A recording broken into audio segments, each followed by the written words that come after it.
I'm not like much of a film guy, but you know, Coach Giff, he kind of emphasized, you know, training or filming our training. I used to film sparring here and there, but now I film everything, all my training sessions, just to go back and like look at the little details in our pad session, and you know, small mistakes, little things he's telling me that I might not see at the time, but I go back, look at the film, and then we'll text about it and be like, hey, okay, I see what you're saying, I was dropping my hand, or it's taking too big of a step.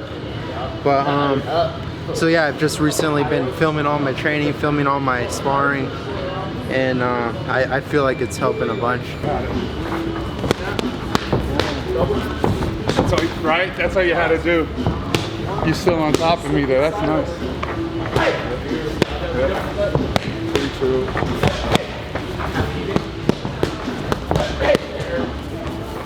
You know, getting into martial arts kind of, I guess, came from the culture from just growing up in Hawaii. You know, it's like fighting is just part of our spirit and part of our culture. And at the time I was in high school, I was training jiu-jitsu a little bit. Started out probably in 9th grade training jiu-jitsu at my friend's backyard. His dad was a purple belt or something, but it just taught us basics like armbar triangles, and we would just do repetitions. And we started kind of entering jiu-jitsu tournaments, and we were doing pretty well and winning. And I didn't start wrestling at the time, but I eventually started wrestling in high school. So that was like the missing piece, obviously, of jiu-jitsu. Was in order to do jiu-jitsu, we got to get guys to the mat. So I started wrestling, focused on that for a little while. And BJ Penn obviously was a UFC champion at the time, welterweight, lightweight champion.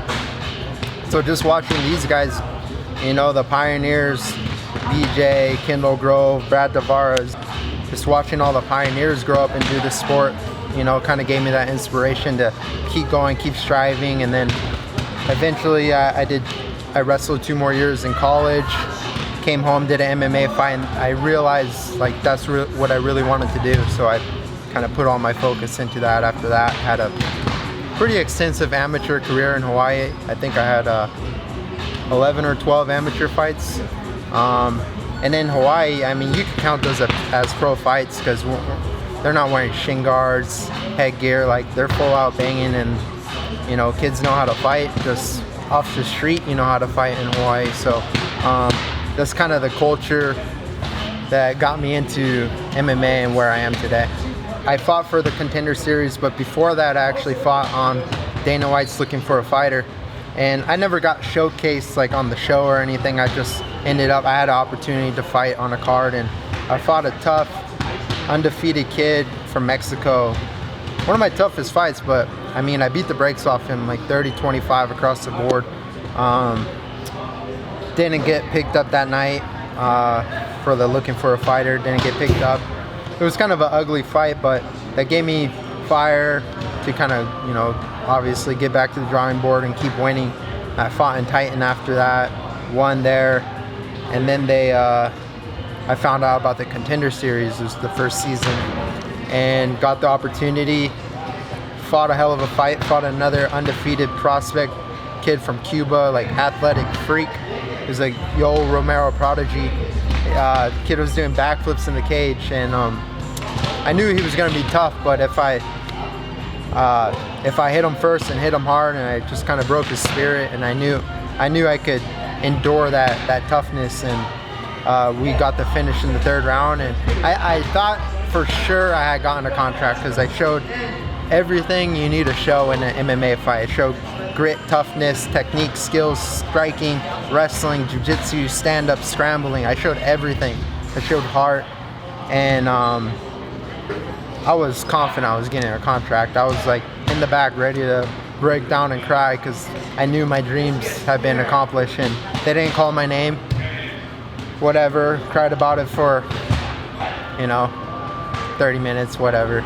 Was bummed, but in my mind I was just gonna go back and just go get another win, and pretty soon they wouldn't be able to deny me. So I started training for another fight, and eventually got a call for a short notice opportunity, and you know, the rest is history. Not getting the contract obviously lit a fire under my ass, and it just kind of, it gave me a hunger, like and put a chip on my shoulder. And not that I ever had a grudge against Dana, but it almost made me fight that way. Like, you guys overlook me, you don't think I'm here, but I'm gonna show you that I belong here. Even though my debut didn't go my way, little technical things that lost me that fight, but I got better, I grew from that, and I came out, went on a tear, 6-fight win streak. At the time, I was, you know, the only person that had, you know, one extra win in the division was the champ at the time, Volkanovski. So it was like me, Volkanovski, Zabit. So I was up there with those guys, and I was putting on shows, and I was going out and competing with some of the best guys in the world. So I think not getting that contract helped me in a way, just to go out and show a true grit, true toughness, and show that I actually belong. But now I'm here, and I have to work even harder and continue, you know, striving for the goal, which is obviously the UFC title. Yeah, throw the jab. Double it up. Turn up. 1, 2, you roll. 2, 3, 2. So Dan Ige and I have been working for a few months now, probably 3 to 4 months. Huge improvements. I mean, it's one thing for me to say it and see it, but he's feeling it and seeing it himself. And that's the ultimate goal, you know, for the fighter to feel and see it himself. But he's really progressed. You know, he does his homework. He's a hard-working kid. His footwork, his angles, really improved. Great. Great. Go ahead.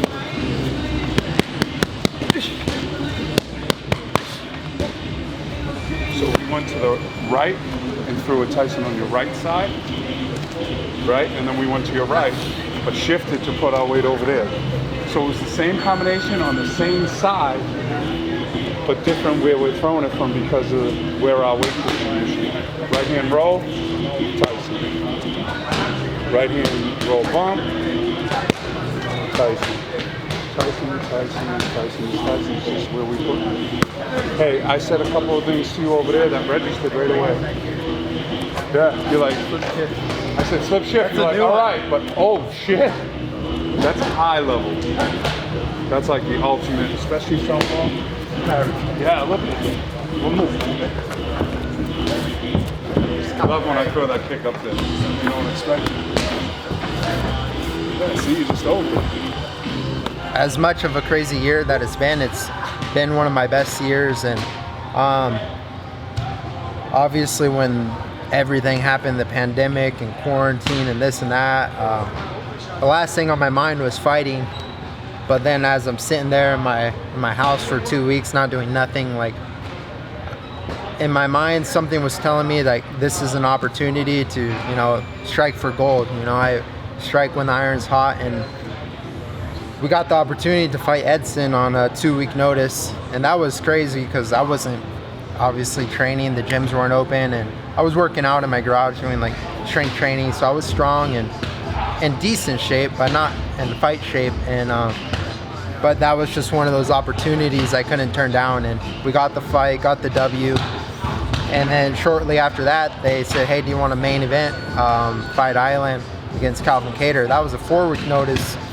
And once again, that's one of those opportunities you just can't turn down. You know, everyone wants this perfect 8-week camp, 12-week camp, but sometimes you got to be in the room, always training, always ready, and just ready for opportunity, especially in this sport and in this time. So, you know, I was there, I was ready, and I went out, gave it my best, but I lost to the better man that night. But ever since then, I've just been getting better, and, you know, don't write me off yet, because I'm coming. So I've been at Xtreme Couture now for almost 5 years, I'd say. I moved out here in January 2016, so coming up on 5 years. And before I actually moved here, I used to come out here. Brad Tavares was living out here, and he would invite me to come, whatever, train for a few weeks. So I would come stay on his couch.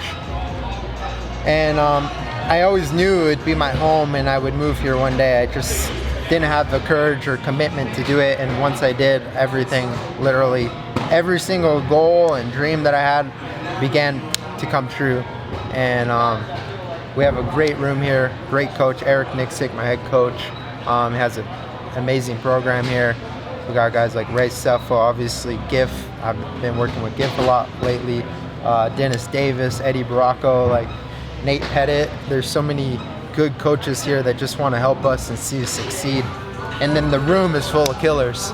So you really can't ask for more. We got an amazing facility, a room full of killers and great coaches. So in my opinion, this is the best place to be if you're a fighter. So I'm super grateful and fortunate to just be a part of this team. My name's Eric Nixick, Dan Ige's head coach. Been with Dan for about 4.5, 5 years now.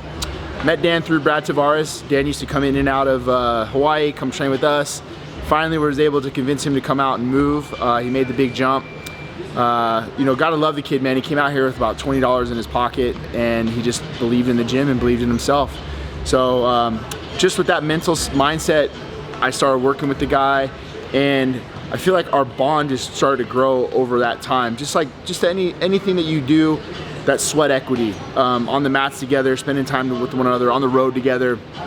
I felt like as a coach, I learned so much from him, and vice versa. Like I was helping him grow, but at the same time, he was helping me grow. You know, we got on the Contender Series, and I think that was kind of where I think Dan Ige really got to showcase his full skill set.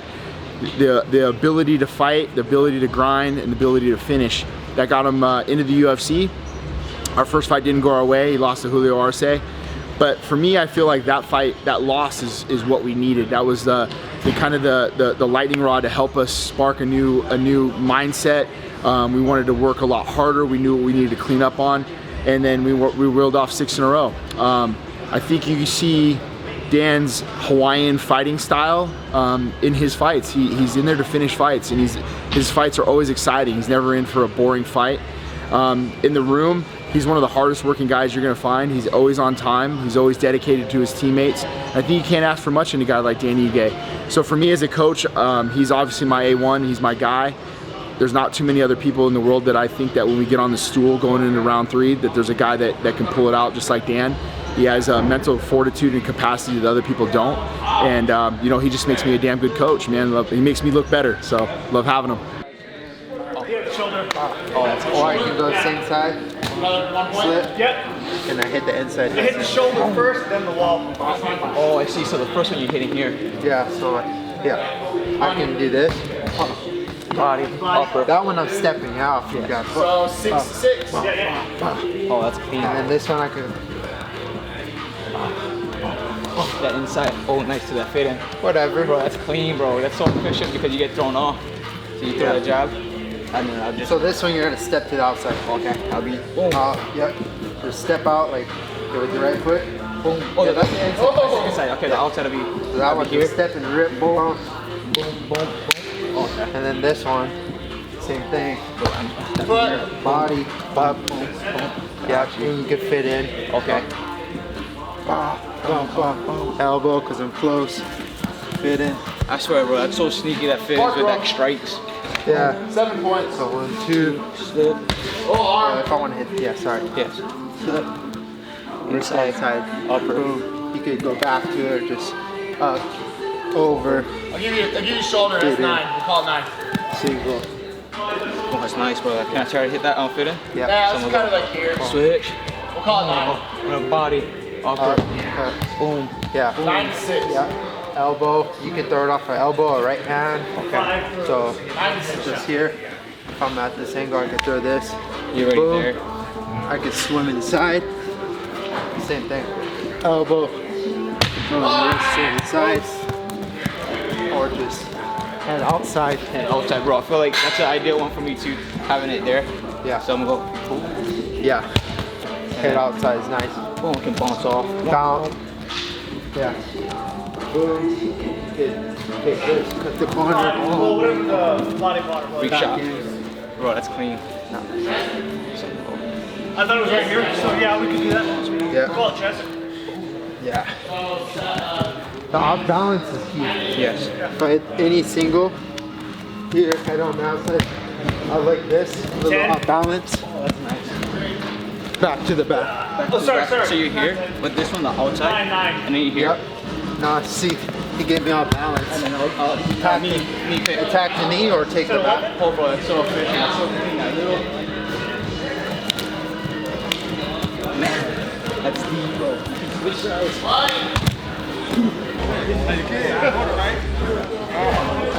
So out of camp right now, I usually try to get at least one sparring a week. MMA, small gloves. We used to do small glove, big glove, but we cut it down to just small gloves to, you know, don't need unnecessary damage in the room. And with the big gloves, we tend to bang and we create bad habits defensive wise because we can cover up. But you can't do that in MMA. You cover up like this, you're gonna get caught with a looping shot. So do a lot of small glove sparring. So there's a lot more holes in the small gloves, and you gotta just find those openings. So I really like this tech sparring. But you had it before. It's just nice enough. I'm not that out there. It's the most fun shit in the world. When you're not worried about fucking fights to death. Exactly. Yeah, some guys that want to fight. Some hard sparring today. To work, bro. It's the ringer. So many good guys in here. The Nads, Nasrat. This guy right here is a killer, Armand. It's killer. I don't want to go with him. I tell guys, I'm like, bro, Good work, man. Good work. I'm lined up, I'm not going home. Now I gotta go with him. It's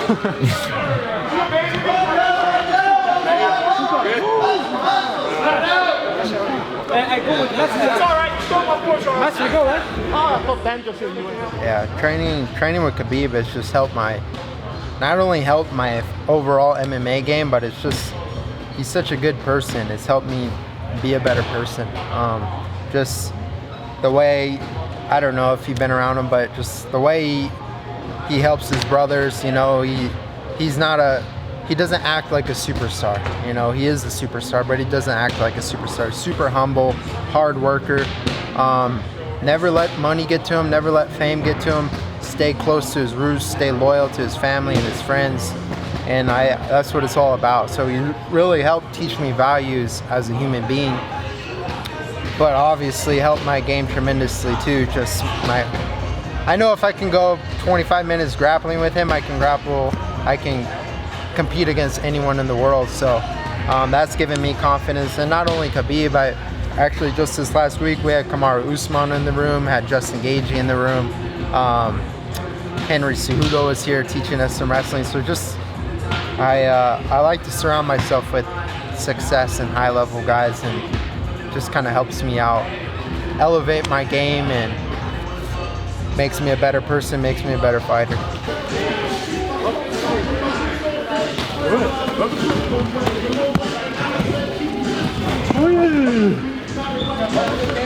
I like this kick. You know? I like this kick. I like this before.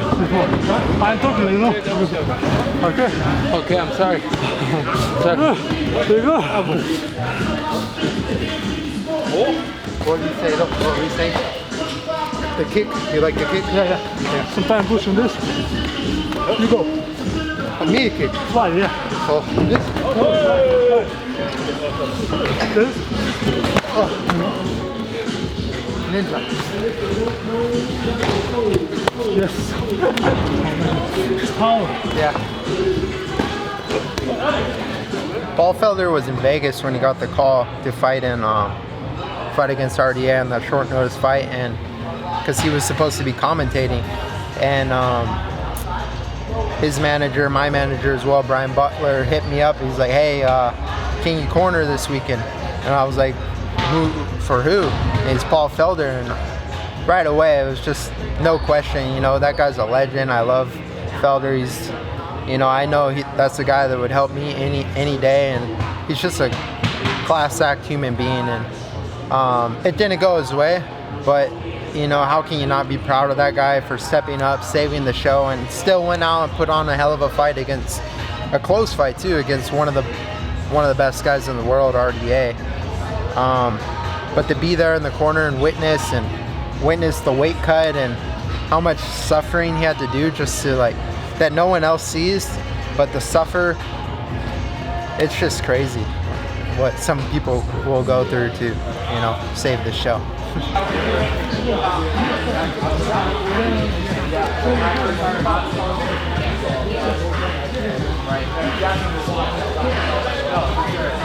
That's the stuff I need.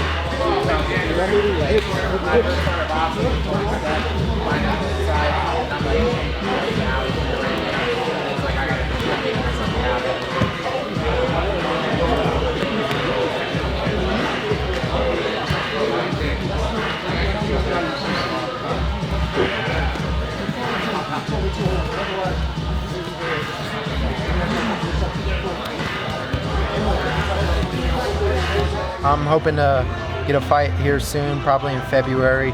I've been getting ready, I'm training, I'm getting better every day. No one in particular, but there's a ton of fun fights out there. You know, I love a fight with Jeremy Stevens. He's a tough guy. He's a veteran. He's a legend. You know he's gonna bring it. There's so many. Cub Swanson, he just had an amazing performance. That would be a sick fight. You know, I don't have anything personal with anyone. I just want to go out there and compete with some of the best guys. So whoever's out there, it doesn't really matter. I'm down, and I know most of you guys are down. So I'm sure the matchmakers will do their job and, you know, get a good fight booked up.